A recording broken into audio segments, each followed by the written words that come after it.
بسم اللہ الرحمن الرحیم۔ معزز سامعین، السلام علیکم ورحمۃ اللہ وبرکاتہ۔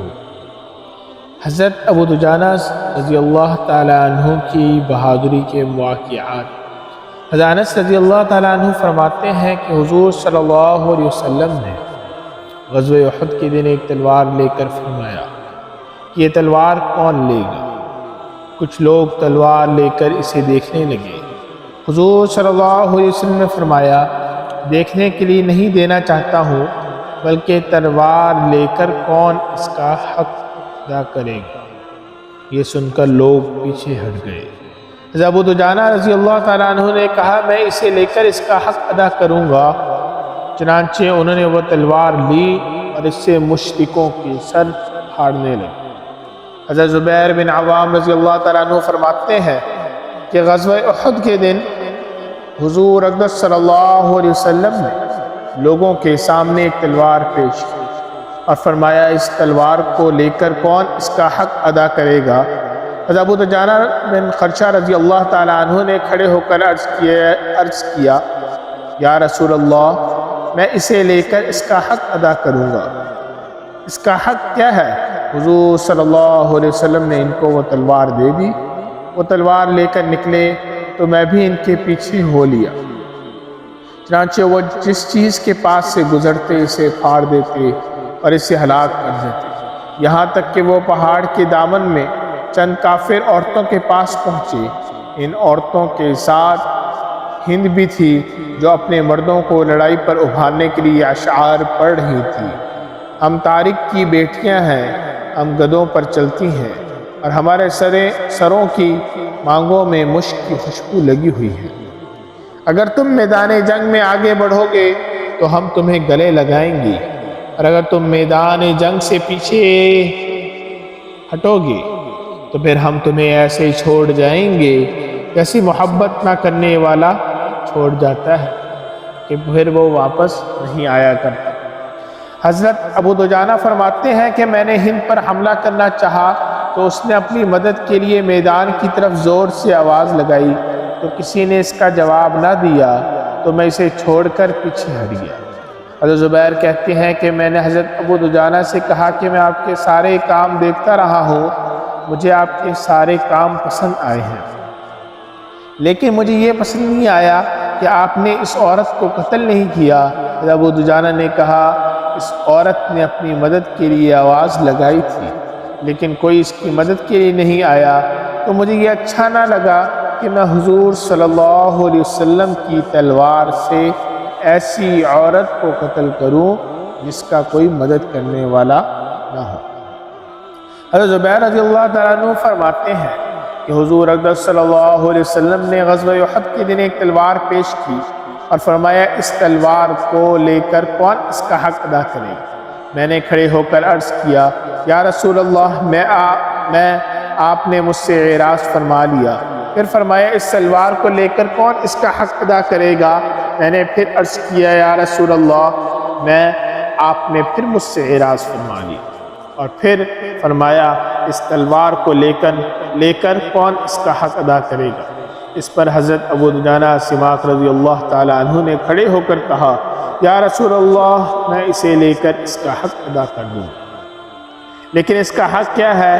آپ نے فرمایا، اس کا حق یہ ہے، تم اس سے کسی مسلمان کو قتل نہ کرو اور تم اسے لے کر کسی کافر سے پیٹھ پھیر کر نہ بھاگو۔ چنانچہ حضور صلی اللہ علیہ وسلم نے وہ تلوار ان کو دے دی۔ حضرت ابو دجانہ جب لڑائی کا ارادہ کر لیتے تو سرخ پٹی بطور نشانی کے باندھ لیتے۔ حضرت زبیر فرماتے ہیں کہ میں نے یہ کہا کہ میں آج ابو دجانہ کو ضرور دیکھوں گا کہ وہ کیا کرتے ہیں۔ چنانچہ میں نے دیکھا کہ جو چیز بھی ان کے سامنے آتی وہ اسے پھاڑ دیتے اور اسے رسوا کر دیتے۔ حضرت زبیر رضی اللہ تعالیٰ عنہ فرماتے ہیں کہ جب میں نے حضور صلی اللہ علیہ وسلم سے تلوار مانگی اور آپ نے مجھے نہ دی اور حضرت ابو دجانہ کو دے دی تو مجھے اس پر بڑا غصہ آیا۔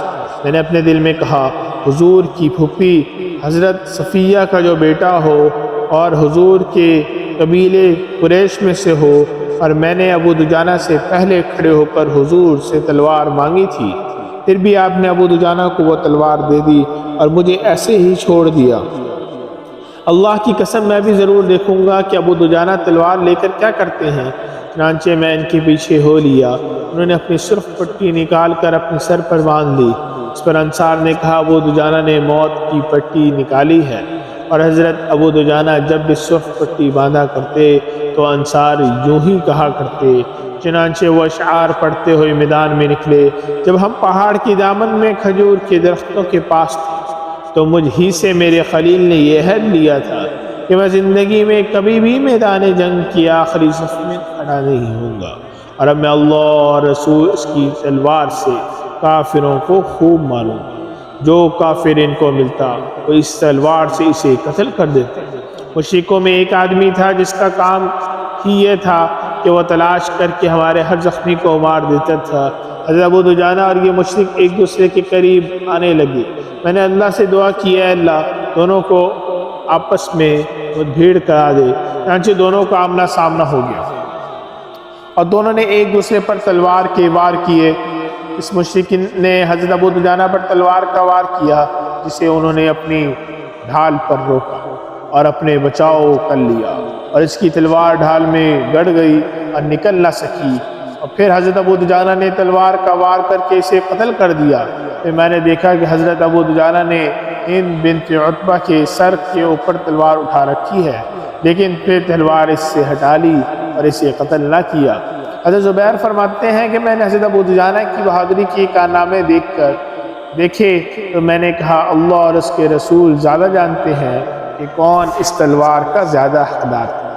موسیٰ بن عقبہ کی روایت میں ہے کہ حضور صلی اللہ علیہ وسلم نے جب اس تلوار کو ان لوگوں کے سامنے پیش کیا، حضرت عمر رضی اللہ تعالیٰ عنہ نے حضور صلی اللہ علیہ وسلم سے وہ تلوار مانگی۔ حضور صلی اللہ علیہ وسلم نے ان سے اعراض فرما لیا۔ پھر حضرت زبیر رضی اللہ تعالیٰ عنہ نے وہ تلوار مانگی، حضور صلی اللہ علیہ وسلم نے ان سے بھی اعراض فرما لیا۔ تو ان دونوں حضرات نے اسے محسوس کی۔ حضور صلی اللہ علیہ وسلم نے تیسری مرتبہ اسی تلوار کو پیش کیا تو ابو دجانہ نے حضور سے وہ تلوار مانگی۔ حضور صلی اللہ علیہ وسلم نے ان کو تلوار دے دی۔ انہوں نے تلوار لے کر واقعی اس کا حق ادا کر دیا۔ کعب بن مالک رضی اللہ تعالیٰ عنہ فرماتے ہیں کہ میں بھی مسلمانوں کے ساتھ اس جنگ میں گیا تھا۔ جب میں نے دیکھا کہ مشرکوں نے مسلمانوں کو قتل کر کے ان کے ناک کان کاٹ ڈالے ہیں تو میں کھڑا ہو گیا اور کچھ دیر کے بعد آگے بڑھا تو میں نے ایک مشرک کو ہتھیار لگائے ہوئے دیکھا کہ وہ مسلمانوں کے پاس سے گزرتے ہوئے کہہ رہا ہے اے مسلمانوں، جیسے بکریاں ذبح ہونے کے لیے اکٹھی ہو جاتی ہیں تم بھی قتل ہونے کے لیے اکٹھے ہو جاؤ۔ ادھر ایک مسلمان ہتھیار لگائے ہوئے اس کافر کا انتظار کر رہا تھا۔ پھر میں وہاں سے چلا اس مسلمان کے پیچھے کھڑا ہو گیا اور دیکھ کر اس کا پھر اور اس مسلمان کا اندازہ لگانے لگا۔ یہی نظر آیا کافر کے ہتھیار اس کی لڑائی کے لیے تیاری زیادہ ہے۔ میں دونوں کو دیکھتا رہا یہاں تک کہ دونوں کا آمنا سامنا ہو گیا اور مسلمان نے اس کافر کے کندھے پر اس زور سے تلوار ماری تو اسے چیرتی ہوئی اس کے سرین تک چلی گئی اور وہ کافر دو ٹکڑے ہو گئے۔ پھر مسلمان نے اپنے چہرے سے نقاب ہٹا کر کہا اے کعب تم نے کیا دیکھا؟ میں ابو دجانہ ہوں۔ اللہ رب العزت سے دعا ہے کہ اللہ رب العزت کی ذات ہمیں بھی جیسے صحابہ کرام رضی اللہ تعالیٰ عنہ نے میدان جنگ میں بہادری کے کارنامے انجام دیے، اللہ رب العزت کی ذات ہمیں بھی جو ہے اس پر عمل کرنے کی توفیق عطا فرمائے۔ وآخر دعوانا الحمد للہ رب العالمین۔ السلام علیکم ورحمۃ اللہ وبرکاتہ۔